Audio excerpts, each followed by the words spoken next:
Welcome to Deep Thought. Religion shapes behavior. Religion shapes behavior. And this week I'm going to talk about forces in society that shape behavior. And just three of them. There's actually several. When I jokingly, well, half jokingly, talk about the theys, that's what the theys are doing. Now, the first one I want to talk about is religion. That's probably the most powerful behavior shaping mechanism. And this isn't to go in on anybody's particular spiritual path, but the reality is a big part of any path is shaping someone's behavior. In fact, I would argue, and I would seriously argue, a lot of times you have some theys who are more concerned with shaping your behavior than actually helping your spirit to evolve.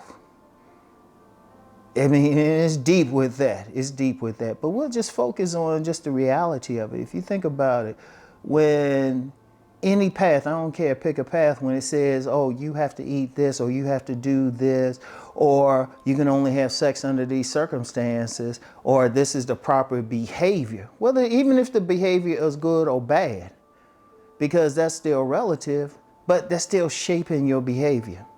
And unfortunately, some paths will use fear to do it, but it's shaping your behavior. But even if it's doing it under benign circumstances, it's still shaping your behavior. And it's a deep thing because let's be real. A lot of people are worried about what happens when they die. So that comes down to a deep thing. No one wants to feel like, oh, this is the end. And of course, you know, different paths have different criteria. You know, you got some that says, hey, this is one life to live. Others will say, well, you have multiple lives. But it still come down to the behavior shaping thing. Because I'm going to tell you what, and this is, you can find this in most paths, regardless of what you practice. The behavior shaping aspect is being used as a tool of control. Has been used as a tool of control. Because remember, let me back up a bit, because you do have some paths that talk about the three levels of man. The highest level, the sage, and you would equate, even if you don't believe that, just think in terms of the holy men, primarily holy men. I guess there's some paths out there that has a holy woman, even though they exist. And well, that's another conversation about why it's seemingly men. Just men. But the thing is, that's the highest level. And then you have the next level, that's more the inner circle, the disciples, the superior men, the man ab, whatever term you want to use. And then there's the masses. Now, what's happened in different cultures and different societies, people say, hey, we can use a gun or a spear or a sword to control people. But people fight against that. But if you can control them mentally through that, through a basic desire to, you know, they want to know what happens after they die, boom. So you say, yeah, this is what happens. And unfortunately, in all the paths, though every single one has something good to it, you have people who will use tools from that path to control people, cults, in all paths. I don't care what it is. I don't care what it is. You can find some negative elements, priests, preachers, imams, you know, the shaman, whoever. Somebody in every path will use something negative. But then you got some people, which is a good thing, saying, okay, you have to develop your will, you have to develop your good acts and everything. But it's still behavior shaping. And I don't have a problem with the good aspects. You know, because that's one thing. That's why I don't promote a particular path on here. I have a path, but I just don't project it or even project what I do personally, because my feeling is, as long as you are following the right path, and when I say right path, a path that is leading you to righteousness, is making you a good person, like you doing something positive. You're an asset not only to yourself, to everyone else. I'm good with it. In fact, I always jokingly say the great pumpkin. Now, I hope no one takes me seriously like I worship a pumpkin.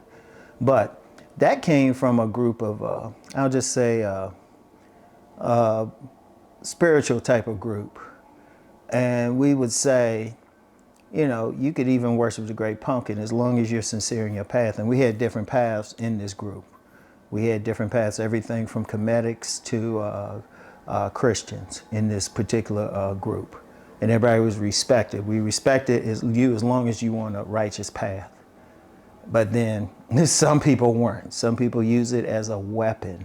They use it as a tool of control. Unfortunately, you have spiritual leaders who use whatever their path is as just something to enrich themselves and even take advantage of people, both monetarily and sexually. And that becomes a problem. And it becomes an even bigger problem when you shaping people's very behavior. Like if it's a good thing, if it was just a good thing, on the good side of it, it'd be beautiful. And all of them would be beautiful. And actually all of them would respect each other. But a lot of people use it for evil. They use it to enrich themselves. They use it to take advantage of people.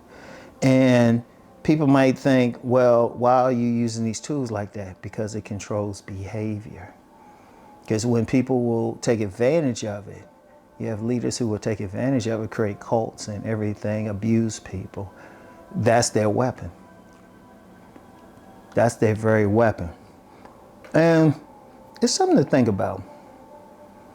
And I'm seeing it, and let me be clear. Just in general, I think everybody should find some path. I do. I don't say which one, that's why I don't promote anything. I say you have to decide yourself. But then pay attention, how is it influencing your behavior? If it's making you a better person, and I've seen that regardless of the path, in different paths, where somebody will adopt it and they actually become better people, better human beings. But then some will use it for evil, that's a problem. Some will use it for control. But it really shapes it. You gotta think of it, the bottom line is it shapes it. It shapes the behavior. It influences how someone acts, how they interact with the world, even down to how they express themselves sexually, even down to that. And that's significant. You know, it influences how people even look at politics, because that's a whole other conversation right there, how religious practices are influencing politics globally. So it's a lot to it, and it's something to really think about. But it's a behavior shaping mechanism. So, and I just want y'all to really think about it. Think about it, all right? You can determine this self, whatever path you're following. Is this making you a better person, like really a better person, or you know you're doing some evil stuff and using that as an excuse? I want y'all to think about that. But whatever the case, there are definite theys who are using that power. And not always for good. Well, honestly, most often just to control. So I want y'all to think about that, all right? And I'll get back with y'all later. Peace and blessings.